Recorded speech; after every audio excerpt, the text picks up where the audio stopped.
everyone, we are here at Peerless Boat Rentals on Green Lake, Wisconsin, and it is a beautiful day. One of the greatest things about these dig and anchors is the ability to use them kind of in a lot of different places. So here we are, and we are actually still at the dock, and it is kind of a shallow location here,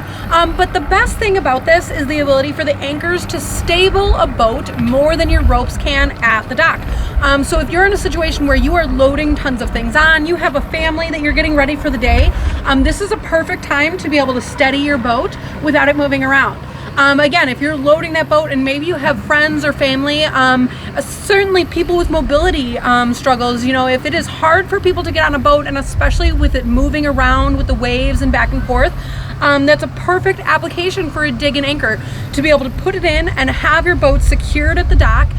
Easy to get on, easy to get off, easy to load, but also you will not have your boat rubbing up against the dock and getting all that rash on your boat, because this is something that will hold it in place and allow you to have a very steady boat. So if you're ready to start the day, or if you're ending it, this is a perfect time